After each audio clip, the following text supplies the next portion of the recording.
തദ്ദേശ സ്വയംഭരണ സ്ഥാപനങ്ങൾക്ക് നൽകേണ്ട അവസാന ഗഡു കൊടുത്തു തീർത്തിട്ടില്ലാത്ത ഒരേ ഒരു സംസ്ഥാനം കേരളമാണെന്ന് കൃഷിമന്ത്രി ടി സിദ്ദിഖ്. കാർഷിക വകുപ്പിൽ പദ്ധതികൾക്കായി സംസ്ഥാന സർക്കാർ ശതമാനമനുസരിച്ച് പണം നൽകിയാൽ മാത്രമേ കേന്ദ്രത്തിൽ നിന്ന് നെല്ല് സംഭരണത്തിന് വേണ്ട പണം ലഭിക്കൂ.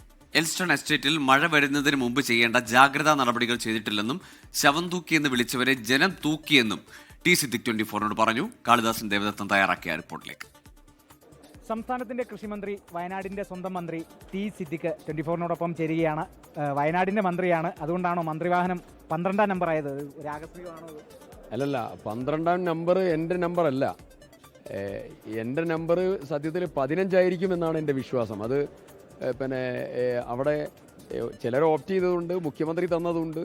അപ്പോൾ എൻ്റേത് പിന്നെ അവിടെ നിന്ന് 15 എന്നുള്ളതാണ് പറഞ്ഞത്. അപ്പോൾ 12 നമ്മുടെ ജില്ലയുടെ നമ്പറാണ്. 12ാം നമ്പർ വണ്ടിയിൽ നിന്ന് വന്ന് എന്നുള്ളത് മാത്രമേ ഉള്ളൂ, അല്ലാതെ വേറെ ഒന്നുമില്ല. അപ്പം ഈ നെല്ല് സംഭരണത്തെക്കുറിച്ച് ഒരുപാട് നടപടികൾ സ്വീകരിച്ചു, യോഗങ്ങൾ നടത്തി, പണം കൊടുക്കാൻ വേണ്ട നടപടികളൊക്കെ തന്നെ സ്വീകരിച്ചു.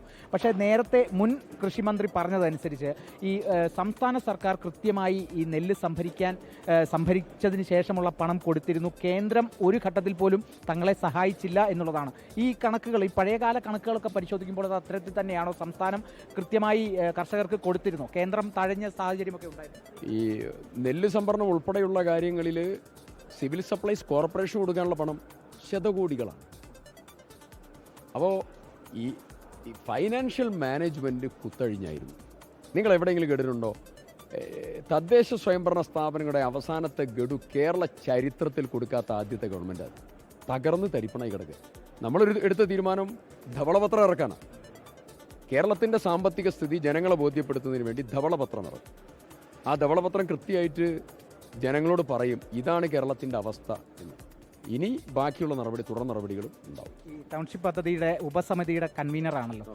ഇപ്പോൾ കഴിഞ്ഞ ദിവസങ്ങളിൽ സത്യപ്രതിജ്ഞയ്ക്ക് തൊട്ടു മുമ്പായിട്ട് അവിടെ ആദ്യ കുടുംബം താമസം തുടങ്ങിയിരുന്നു. എന്നാൽ ആ ഒരു നീക്കം എന്നുള്ളത് വലിയ തരത്തിലൊരു രാഷ്ട്രീയ നീക്കമാണെന്നുള്ളതായിരുന്നു വലിയ രീതിയിൽ ആരോപണങ്ങൾ ഉയർന്നിരുന്നത്. അത് എത്രത്തോളം ശരിയാണെന്നാണ് കരുതുന്നത്? വയനാട് ഞാൻ ടൗൺഷിപ്പിൻ്റെ കാര്യത്തിൽ പിന്നെ ദുരന്തബാധിതരുടെ കാര്യത്തിൽ രാഷ്ട്രീയം കലർത്താൻ ഞാൻ ഉദ്ദേശിക്കുന്നില്ല.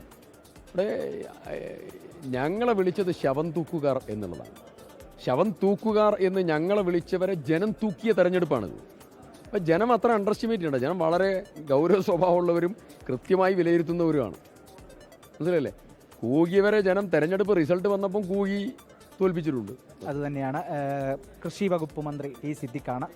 അദ്ദേഹത്തിൻ്റെ മുന്നോട്ടുള്ള നീക്കങ്ങളും വരുന്ന നടപടികളും നെല്ല് സംഭരണം അടക്കമുള്ള കാര്യങ്ങളിൽ ഇത്രയും കാലം സ്വീകരിച്ചതെന്തോ അതിനെ സംബന്ധിച്ചുള്ള കണക്കുകളൊക്കെ തന്നെ പരിശോധിച്ചു എന്നുള്ളതും കൂടിയാണ് പറയുന്നത്. എന്തായാലും ആ കണക്കുകൾ, വിഹിതങ്ങളൊക്കെ തന്നെ കൃത്യമായി ആയെങ്കിൽ തന്നെ ഈ ഇത്തരത്തോളം കടങ്ങൾ അല്ലെങ്കിൽ ഇത്തരത്തോളം കണക്കുകൾ നെല്ല് സംഭരണത്തിനായി ബാക്കി വരില്ല എന്നുള്ള തരത്തിൽ തന്നെയാണ് കൃഷിമന്ത്രി. എന്തായാലും നടപടികളൊക്കെ സ്വീകരിക്കുന്നുണ്ട്. ടൗൺഷിപ്പുമായി ബന്ധപ്പെട്ട നടപടികളും മുന്നോട്ട് പോകുമെന്നുള്ളതും കൂടിയാണ് കൃഷി വകുപ്പ് മന്ത്രി ടി സിദ്ദിഖ് 24 പറയുന്നത്.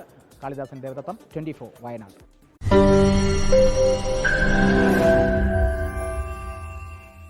ലോകത്തെവിടെയായാലും ഏത് സമയത്തും 24 വാർത്തകളും ഓഗ്മെന്റഡ് റിയാലിറ്റി പാക്കേജുകളും എക്സ്പ്ലെയിനറുകളും വിശദമായി കാണാൻ ഞങ്ങളുടെ യൂട്യൂബ് ചാനൽ നിങ്ങൾക്ക് സബ്സ്ക്രൈബ് ചെയ്യാം.